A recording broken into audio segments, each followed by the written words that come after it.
ಚಿತ್ರದುರ್ಗ ಜಿಲ್ಲೆಯ ಹಿರಿಯೂರು ತಾಲೂಕಿನ ಜವನಗೊಂಡನಹಳ್ಳಿಯ ರಾಷ್ಟ್ರೀಯ ಹೆದ್ದಾರಿಯಲ್ಲಿ ಇಂದು ಬೆಳಗಿನ ಜಾವ ಭೀಕರ ರಸ್ತೆ ಅಪಘಾತ ಸಂಭವಿಸಿದೆ. ಬೆಳಗಿನ ಜಾವ ಸುಮಾರು 2 ಗಂಟೆಯ ಸುಮಾರಿಗೆ ಎಚ್ಪಿ ಪೆಟ್ರೋಲ್ ಬಂಕ್ ಬಳಿ ಖಾಸಗಿ ಸ್ಲೀಪರ್ ಕೋಚ್ ಬಸ್ ಹಾಗೂ ಲಾರಿ ನಡುವೆ ಸಂಭವಿಸಿದ ಡಿಕ್ಕಿಯಿಂದಾಗಿ ಸುಮಾರು 5 ಮಂದಿ ಸಜೀವ ದಹನವಾಗಿದ್ದಾರೆ ಎನ್ನಲಾಗಿದೆ. ಬೆಂಗಳೂರಿನಿಂದ ಶಿವಮೊಗ್ಗದ ಕಡೆಗೆ ತೆರಳುತ್ತಿದ್ದ ಖಾಸಗಿ ಬಸ್ನಲ್ಲಿ ಸುಮಾರು 32ಕ್ಕೂ ಹೆಚ್ಚು ಪ್ರಯಾಣಿಕರಿದ್ದರು ಎನ್ನಲಾಗಿದೆ. ಜವನಗೊಂಡನಹಳ್ಳಿ ಬಳಿ ಲಾರಿಗೆ ಡಿಕ್ಕಿ ಹೊಡೆದ ರಭಸಕ್ಕೆ 2 ವಾಹನಗಳಲ್ಲಿ ತಕ್ಷಣವೇ ಬೆಂಕಿ ಕಾಣಿಸಿಕೊಂಡಿದೆ. ಪ್ರಯಾಣಿಕರು ಗಾಢ ನಿದ್ರೆಯಲ್ಲಿದ್ದ ಕಾರಣ ಬೆಂಕಿಯಿಂದ ತಪ್ಪಿಸಿಕೊಳ್ಳಲು ಸಾಧ್ಯವಾಗದೆ ಸುಟ್ಟು ಭಸ್ಮವಾಗಿದ್ದಾರೆ. ಲಾರಿ ಚಾಲಕ ಕೂಡ ಬೆಂಕಿಯ ಕೆನ್ನಾಲಿಗೆಗೆ ಸಿಲುಕಿ ಮೃತಪಟ್ಟಿದ್ದಾರೆ. ಅಪಘಾತದ ಸುದ್ದಿ ತಿಳಿಯುತ್ತಿದ್ದಂತೆಯೇ ಹಿರಿಯೂರು ಪೊಲೀಸರು ಮತ್ತು ಅಗ್ನಿಶಾಮಕ ದಳದ ಸಿಬ್ಬಂದಿ ಸ್ಥಳಕ್ಕೆ ಧಾವಿಸಿ ಬೆಂಕಿ ನಂದಿಸುವ ಕಾರ್ಯದಲ್ಲಿ ತೊಡಗಿದರು. ಗಾಯಗೊಂಡವರನ್ನು ತಕ್ಷಣವೇ ಸಮೀಪದ ಆಸ್ಪತ್ರೆಗಳಿಗೆ ದಾಖಲಿಸಲಾಗಿದೆ. ಮೃತರ ದೇಹಗಳು ಗುರುತು ಪತ್ತೆ ಹಚ್ಚಲಾಗದ ಸ್ಥಿತಿಯಲ್ಲಿ ಸುಟ್ಟು ಹೋಗಿದ್ದು, ಸ್ಥಳದಲ್ಲಿ ಕುಟುಂಬಸ್ಥರ ಆಕ್ರಂದನ ಮುಗಿಲು ಮುಟ್ಟಿದೆ. ಸದ್ಯ ಹಿರಿಯೂರು ಪೊಲೀಸರು ಪ್ರಕರಣ ದಾಖಲಿಸಿಕೊಂಡು ಹೆಚ್ಚಿನ ತನಿಖೆ ನಡೆಸುತ್ತಿದ್ದಾರೆ.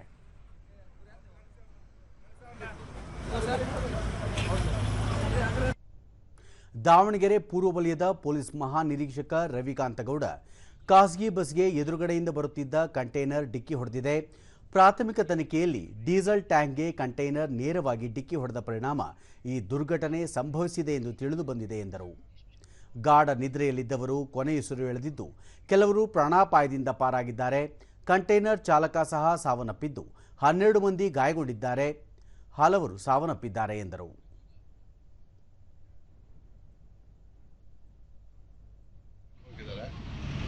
ಅದರ ಜೊತೆಗೆ ಕಂಟೈನರಲ್ಲಿ ಇದ್ದಂತಹ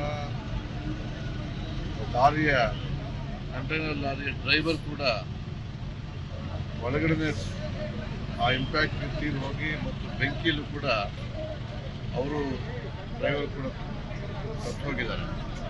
ಒಟ್ಟು ಇದುವರೆಗೆ ನಮಗೆ 9 ಒಂದು ಕಂಟೈನರ್ನ ಡ್ರೈವರ್ ಮತ್ತು 8 ಜನ ಪ್ಯಾಸೆಂಜರ್ಸ್ ಎಲ್ಲ ಒಂದು ಪ್ರಾಥಮಿಕ ತನಿಖೆಯಿಂದ ಗೊತ್ತಾಗ್ತಾ ಇದೆ. ಚಿತ್ರದುರ್ಗ ಅಪರ ಜಿಲ್ಲಾಧಿಕಾರಿ ಬಿಟಿ ಕುಮಾರಸ್ವಾಮಿ ಬೆಂಗಳೂರಿನಿಂದ ಗೋಕರ್ಣಕ್ಕೆ ಹೋಗುತ್ತಿದ್ದ ಖಾಸಗಿ ಬಸ್ಗೆ ಎದುರುಗಡೆಯಿಂದ ಬಂದ ಕಂಟೈನರ್ ಲಾರಿ ಡಿಕ್ಕಿ ಹೊಡೆದ ಪರಿಣಾಮ ದುರ್ಘಟನೆ ನಡೆದಿದೆ. ಘಟನಾ ಸ್ಥಳದಲ್ಲಿ ಶೋಧ ಕಾರ್ಯ ನಡೆದಿದೆ. 24 ಗಾಯಾಳುಗಳನ್ನು ಆಸ್ಪತ್ರೆಗೆ ದಾಖಲಿಸಲಾಗಿದೆ. ಲಾರಿ ಚಾಲಕನೂ ಸಹ ಮರಣ ಹೊಂದಿದ್ದಾನೆ. ಮರಣೋತ್ತರ ಪರೀಕ್ಷೆ ನಡೆಸಿ ಮೃತದೇಹಗಳನ್ನು ಸಂಬಂಧಿಕರಿಗೆ ಹಸ್ತಾಂತರಿಸಲಾಗುವುದು ಎಂದರು. ಇದು ಒಂದು ದುರಂತ ತಪ್ಪು ಅಂತ ಅನಿಸ್ಬೋದು. ಯಾಕೆಂದರೆ ಈ ಬಸ್ ಹಿಂದ್ಗಡೆಗೆ ಒಂದು ಶಾಲಾ ವಾಹನ ಬೆಂಗಳೂರಿಂದ ದಾಂಡೇಲಿ ಹೋಗ್ತಾ ಇತ್ತು. ಆ ವಾಹನ ಆ ಡ್ರೈವರ್ನ ಒಂದು ಜಾಗೃತನೋ ಅಥವಾ ಅವನ ದುಡ್ಡಿನ ಒಂದು ಸಂಚಾರನ ಗೊತ್ತಿಲ್ಲ. ಯಾಕೆಂದರೆ ಕಂದಕವನ್ನು ದಾಟಿ ಸರ್ವಿಸ್ ಮಾಡೋದು ಹೋಗಿದೆ. ಸ್ವಲ್ಪ ಡ್ರೈವರಿಗಂತೂ ಸಣ್ಣ ಪಟ್ಟಾಗಿತ್ತು, ಮಕ್ಕಳಿಗೆ ಯಾವುದೇ ರೀತಿ ತೊಂದರೆ ಆಗಿತ್ತು. ತಕ್ಷಣ ಇನ್ನೊಂದು ಬಸ್ ವ್ಯವಸ್ಥೆ ಮಾಡಿ ಆ ಮಕ್ಕಳ ಶೈಕ್ಷಣಿಕ ಪ್ರವಾಸಕ್ಕೆ ಅನುವು ಮಾಡಿದ್ರು. ಮಕ್ಕಳು ಯಾರಿಗೂ ತೊಂದರೆ ಆಗಲ್ಲ. ಸುಮಾರು 40 ಜನ ಮಕ್ಕಳಿದ್ದು ಹೈಸ್ಕೂಲು ಮಕ್ಕಳು ಅನ್ಸುತ್ತೆ. ಅವರು ಶೈಕ್ಷಣಿಕ ಪ್ರವಾಸಕ್ಕೆ ಬರ್ತಾ ಇದ್ದಾರೆ. ಈ ಬಸ್ ಬ್ಯಾಕ್ ಅವರಿತ್ತು. ಇದು ಏನು ಬಸ್ ಆಕ್ಸಿಡೆಂಟ್ ಆದ ತಕ್ಷಣ ಅವರು ಹಿಂದ್ಗಡೆಯಿಂದ ಲೆಫ್ಟಿಗೆ ಅವ್ರು ತಗೊಂಡು ಸರ್ವಿಸ್ ಮಾಡೋದು ಹೋಗಿದ್ದರಿಂದ ಮಕ್ಕಳಿಗೆ ಯಾವುದೇ ದುರ್ಘಟನೆ ಬಗ್ಗೆ ಸಾಮಾಜಿಕ ಜಾಲತಾಣ ಎಕ್ಸ್ನಲ್ಲಿ ರಾಷ್ಟ್ರಪತಿ ದ್ರೌಪದಿ ಮುರ್ಮು ಪ್ರಧಾನಿ ನರೇಂದ್ರ ಮೋದಿ ಸಂತಾಪ ವ್ಯಕ್ತಪಡಿಸಿದ್ದಾರೆ. ರಾಷ್ಟ್ರಪತಿ ದ್ರೌಪದಿ ಮುರ್ಮು ಚಿತ್ರದುರ್ಗದಲ್ಲಿ ಸಂಭವಿಸಿದ ಭೀಕರ ಬಸ್ ಬೆಂಕಿ ಅವಘಡದಿಂದ ತೀವ್ರ ನೋವುಂಟಾಗಿದೆ. ಮೃತರ ಕುಟುಂಬಗಳಿಗೆ ಹೃತ್ಪೂರ್ವಕ ಸಂತಾಪಗಳು. ಗಾಯಾಳುಗಳು ಶೀಘ್ರವಾಗಿ ಚೇತರಿಸಿಕೊಳ್ಳಲಿ ಎಂದು ಪ್ರಾರ್ಥಿಸುವುದಾಗಿ ತಿಳಿಸಿದ್ದಾರೆ. ಪ್ರಧಾನಿ ನರೇಂದ್ರ ಮೋದಿ ಚಿತ್ರದುರ್ಗ ಜಿಲ್ಲೆಯಲ್ಲಿ ಸಂಭವಿಸಿದ ಅಪಘಾತದಲ್ಲಿ ಜೀವಹಾನಿಯಾಗಿದೆ ಎಂದು ತಿಳಿದು ತೀವ್ರ ದುಃಖವಾಗಿದೆ. ತಮ್ಮ ಪ್ರೀತಿ ಪಾತ್ರರನ್ನು ಕಳೆದುಕೊಂಡವರಿಗೆ ಸಂತಾಪ ಸೂಚಿಸುತ್ತೇನೆ.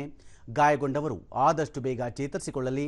ಮೃತರ ಸಂಬಂಧಿಕರಿಗೆ ಪ್ರಧಾನಮಂತ್ರಿ ರಾಷ್ಟ್ರೀಯ ಪರಿಹಾರ ನಿಧಿಯಿಂದ 2 ಲಕ್ಷ ರೂಪಾಯಿ ಪರಿಹಾರ ನೀಡಲಾಗುವುದು. ಗಾಯಾಳುಗಳಿಗೆ 50,000 ರೂಪಾಯಿ ನೀಡಲಾಗುವುದು ಎಂದು ತಿಳಿಸಿದ್ದಾರೆ. ಮುಖ್ಯಮಂತ್ರಿ ಸಿದ್ದರಾಮಯ್ಯ ಚಿತ್ರದುರ್ಗ ಬಳಿ ಸಂಭವಿಸಿದ ಲಾರಿ ಮತ್ತು ಬಸ್ ನಡುವಿನ ಅಪಘಾತದಲ್ಲಿ ಹಲವು ಪ್ರಯಾಣಿಕರು ಸಜೀವ ದಹನವಾದ ಘೋರ ದುರಂತದ ಸುದ್ದಿ ಕೇಳಿ ನೋವುಂಟಾಗಿದೆ. ಕ್ರಿಸ್ಮಸ್ ರಜೆಯಲ್ಲಿ ಊರಿಗೆ ತೆರಳುತ್ತಿದ್ದವರ ಪ್ರಯಾಣ ಈ ರೀತಿ ದುರಂತದಲ್ಲಿ ಕೊನೆಗೊಂಡಿರುವುದು ವಿಷಾದನೀಯ. ಅಪಘಾತದ ಬಗ್ಗೆ ಸೂಕ್ತ ತನಿಖೆ ನಡೆಸಿ ಕಾರಣವನ್ನು ಪತ್ತೆ ಹಚ್ಚಲಾಗುವುದು. ಮೃತರ ಆತ್ಮಕ್ಕೆ ಶಾಂತಿ ಸಿಗಲಿ ಎಂದು ಪ್ರಾರ್ಥಿಸುವುದಾಗಿ ತಿಳಿಸಿದ್ದಾರೆ.